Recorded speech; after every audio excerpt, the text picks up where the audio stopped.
history is hidden in plain sight. But there's so many people in pockets where they're underserved with regards to cultural enrichment and cultural education. We want to help people to see that this isn't something that you add on if you have time, but something that's central to life. We didn't get here by ourselves. Sometimes we don't even think about it. What's that got to do with me? That happened in 1850. It helps to just see the legacies that people left, the baton that was passed for us. We are the creators of civilization. We are the mothers and fathers of everybody. And I hope that in the years past and certainly the years to come, young people today will tune in to who they are as Africans in America and feel the strength of that power. You know, it's a blessing to be here at the Elegba Folklore Society for all this while. Who knew, right? And in all of those years, how many people have we interacted with?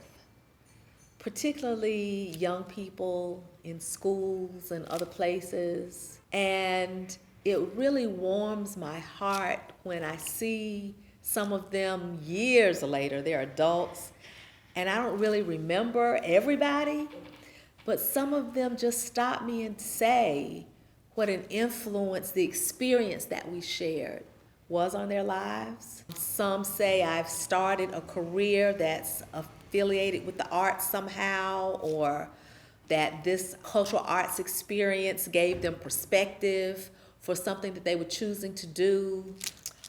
One time, we present festivals throughout the year, and one of them is the Capital City Kwanzaa Festival. And each year we have people from the audience help to light the candles. And so everybody's involved right from the very moment that we begin. And so I'm usually on stage when this is happening, and I saw a young woman lining up so that she could light her candle, and she had a toddler in her arms. And I thought, oh, that's so cute. And I never saw her again. There's so many people. I didn't see her again that night. But the next day, I was reading the story in the paper about the event, and the story included a part about this sister. And she had come to the event here in Richmond from her new home in Baltimore. And she said that she came so that she could bring her child to the experience that her parents had given her when she was a child. And I mean, that's huge. You never know the impact that we make on each other. Somebody could just say something one day, or you might just hear something passing in a conversation, or when we engage people in programming, you never know the impact that it makes. And I was so moved when I read that. And I hope that in the years past and certainly the years to come, young people today will tune in to who they are as Africans in America and feel the strength of that power. My parents were artist educators. And, you know, they say we choose the earthly vessels that we're going to come through when we make the pact with the universe about our time on earth. So even though they weren't African-centered, they were born at a time and lived at a time where becoming acceptable in America, fully integrated, is the thing. But the other thing was develop your intellect, show who you are. So I was influenced by that thought and the music that was always in our home. And Spirit took me to the next step to introduce me to culture. I never knew anything too much about it growing up. I took dance classes, ballet, tap. I had never heard a drum in that sense. I'd heard the drums in the marching band, and they really turned me on. But I didn't know about Mother Africa, the center of the world. And so sometimes Spirit speaks to you in a way that it shows you things just to see if you like it. You like this? You want some more? Hey girl, let me holler at you. And I said, okay. And it was opening up a whole world of African-centered cultural reality. And it was like, wow, wow, wow. So coming to Richmond was not intentional, certainly in my mind, but Spirit had a plan. And I would go back and forth on the highway, and I would just pass by because I knew it was so much longer to get to where I was really going.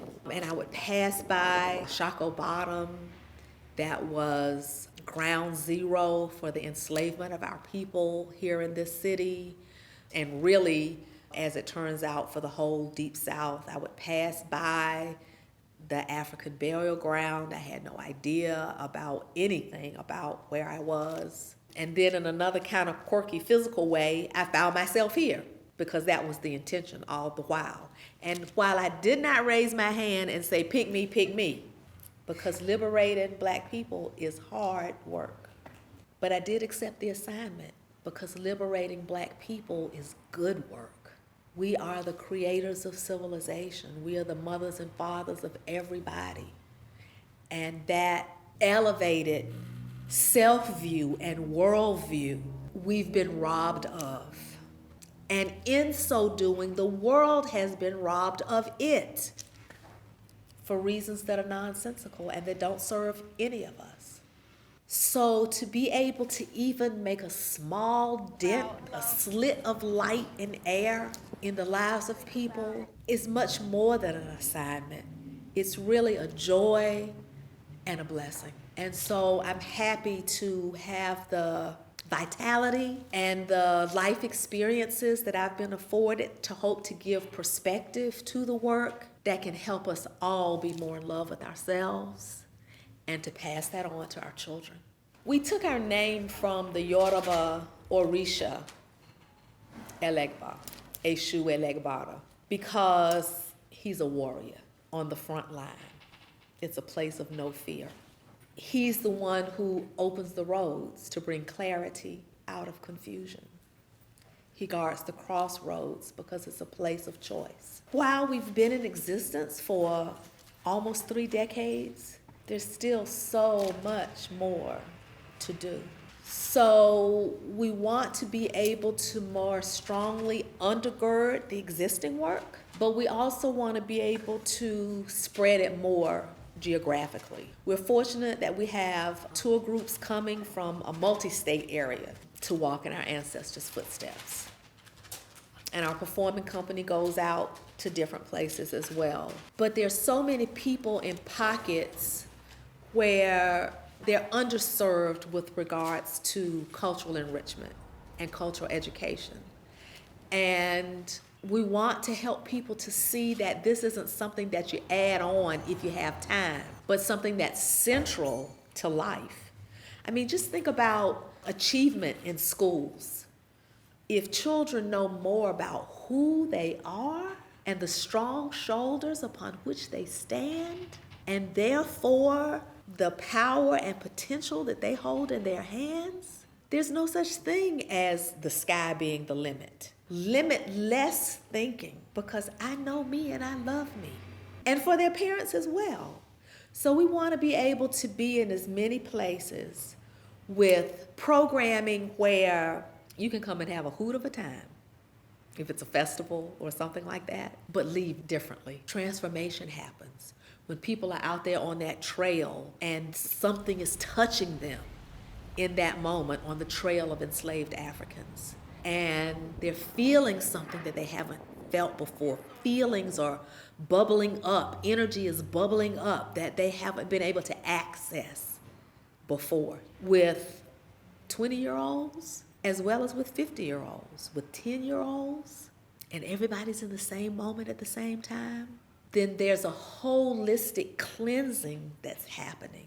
An opportunity to say thank you to somebody and to hear young people when they say, you know, we really ought to be acting differently.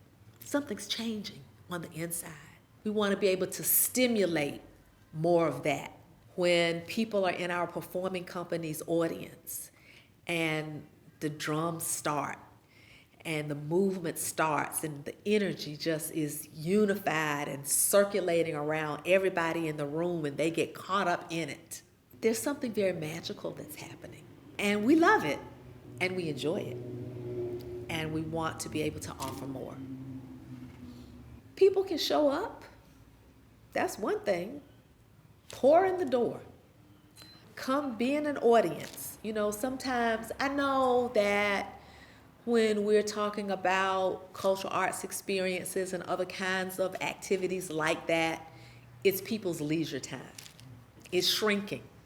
But at the same time, we hope people will begin to see celebrating themselves as an essential part of their life, not just a sidebar. And of course, it costs a little something to maintain, to continue to be sustainable. We create the communities that we live in by our choices. So where we spend our dollars is important. It certainly communicates a choice. And choices are informed. So we hope that people can value more the experiences that nourish them from the inside out and support in that way. History is hidden in plain sight. And people walk up and down and they don't even see what's right there before them, which is why Visit Black History is such an important initiative, because it lifts the veil so people can, well, I walk past here every day, I never saw that. But now you do. Now what are you gonna do? None of us got to this moment by ourselves, and our young people, sometimes because of technology, we're a little bit disconnected from organic history. Sometimes we don't even think about it. What's that got to do with me? That happened in 1850. Everything. A leads to B and B leads to C. And in the Ashanti tradition of Ghana in West Africa, in the Adinkra symbols, there's the one that is the Sankofa. Know where you've come from to know where you're going. Go back and fetch it and bring it forward, because it's a part of who you are in this moment. Of course, there may be other kinds of communications to tell you, you don't need to know about that. Leave that alone, you don't need that. But we do. When we can collect pieces of the puzzle that are missing in our lives, go run to it and not away from it. Because that's the coolest thing that you can do, is be more of who you are. You know, that swag that we have, where did that come from? I was just looking online the other day, researching some things in the Democratic Republic of the Congo, and they had these brothers who were all decked out in their fuchsia suits, hats, shoes. That didn't just start in Richmond on a Friday night or a Sunday morning. Lime colors. That's a part of our expression of who we are. Adornment, the will to adorn.